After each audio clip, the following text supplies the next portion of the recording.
Does Little Caesars have a little secret? How much does it cost to open a Little Caesars franchise? How much can you earn as an owner-operator? And is it a good franchise investment? We'll look at that today on Franchise City. Franchise City, a better way to buy franchise.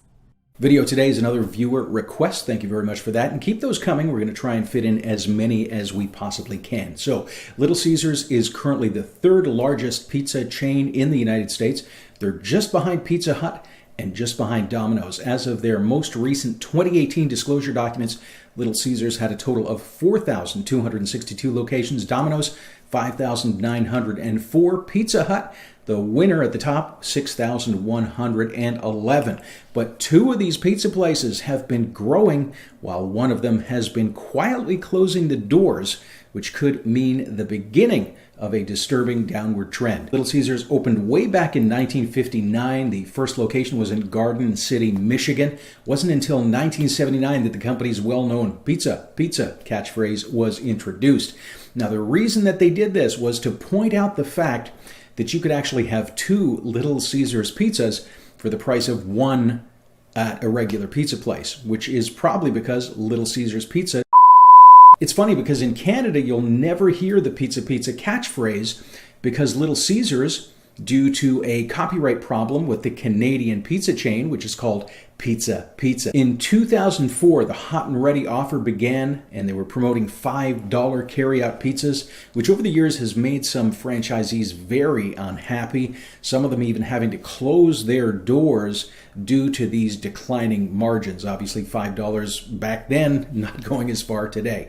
So your investment cost to open a Little Caesars franchise is going to range from about $350,000 to about $1.4 million. And we actually had a question recently in the comments asking what determines these two ranges, the highest and the lowest price. And that's a great question.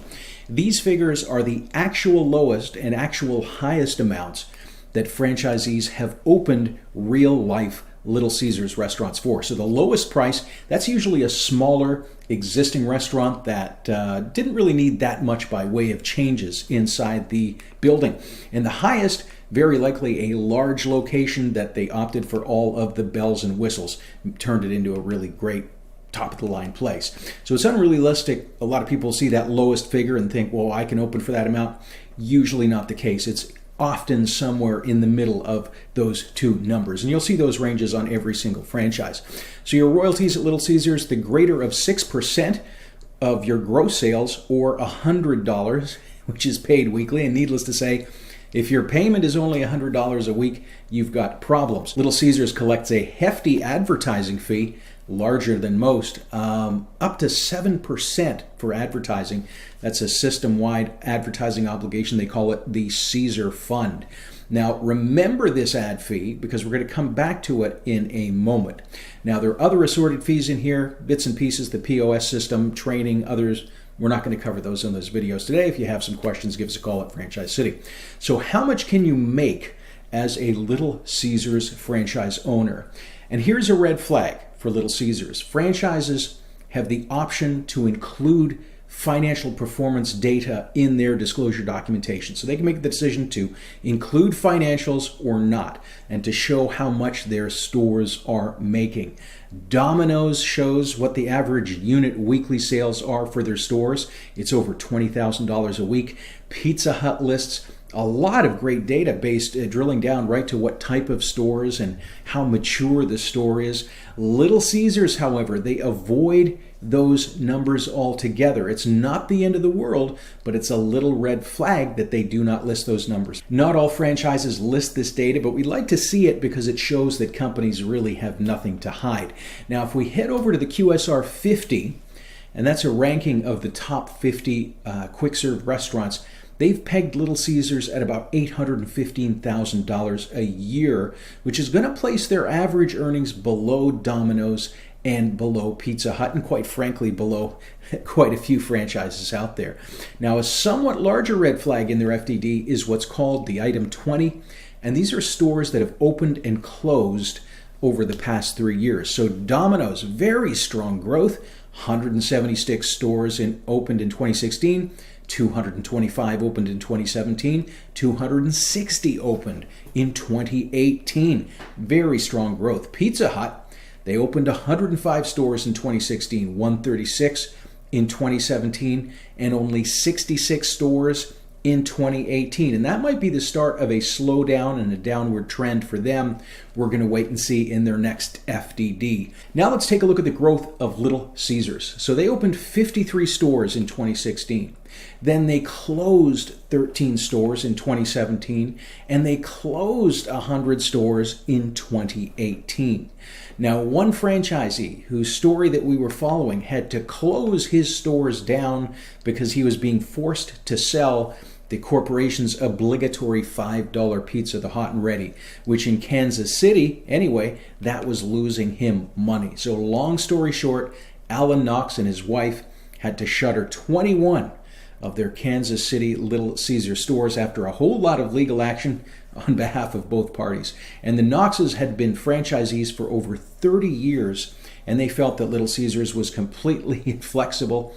Of course, if these stores fail, Little Caesars can go in there and start to sell new stores to new owners. And I'm not saying that was their plan or their motivation, and I'm being overly cautious because it seems Little Caesars has quite a few lawyers at their disposal, as they have many pages of lawsuits in their FDD. And this is both from them suing franchisees and franchisees suing them. And this becoming disgruntled when corporate asks you to sell these very low margin products is very common in this part of the industry. And recently, Subway, they finally allowed their franchisees to decide at store level whether they would sell the $5 subs. And we covered Subway in a recent post. I'm going to put the link up here if you're interested. Now, most people, when they buy these stores, they don't think about these things, the margins or the potential issues. They get carried through the process of these one-sided fantasies about franchise ownership and sun shining through the windows and everything's great that really aren't realistic. So we've got mediocre earnings, we've got stores that are closing, unhappy franchisees, we have a number of lawsuits suing their own franchisees. But is there anything else? Well, in the Little Caesars FDD, their disclosure documents, there's a clause that's known as liquidated damages. I'm going to read this out. Payable in lieu of any damages for our lost future revenue as a result of your default, but this is in addition to any other damages, costs, and expenses to which we may be entitled. So what does that mean exactly? And people, keep in mind, these disclosure documents are often hundreds of pages in length. Missing a few words is very possible. So what this means is if your store closes before your contract is finished, you're going to pay the royalties that Little Caesars would have received if you had still been open. Now, imagine that for a second. You open your store. For whatever reason, it closes up. Maybe not your fault. Nothing that you did. It just wasn't busy. Now, for whatever reason, you can't make money, you close that store, you lose your life savings. You're also, because of this in the contract, are on the hook for up to 3 years of royalties. So talk about insult to injury. So you've closed your store, you've lost your life savings, now you still owe 3 years of royalties. Now, I don't want to hear the comments below, all franchising is garbage, because it's absolutely not true, and these are not in all contractual obligations. Now, there's some that are great and there's some that are not great. But let's take a closer look at this clause. We calculate the liquidated damage as follows. Your average royalty fees and advertising fees payable each month over the 12-month period immediately preceding the date of termination, or if the restaurant has been open less than 12 months, the average royalty fees and advertising fees payable each month the restaurant was open, multiplied by the lesser of 36 months, or the number of months then remaining in the then current term of the franchise agreement. So as you can see here, not only royalties, but you seemingly are also on the hook for advertising that you would have paid even though your store is closed. Now remember the figure?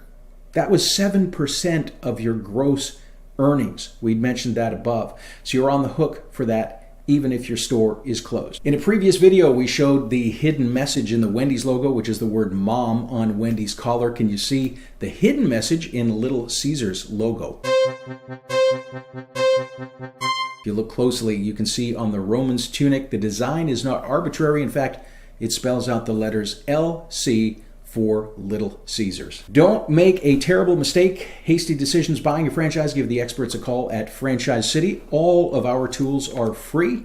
You can learn more by clicking the link above. And don't forget to like and subscribe. Thank you very much for watching.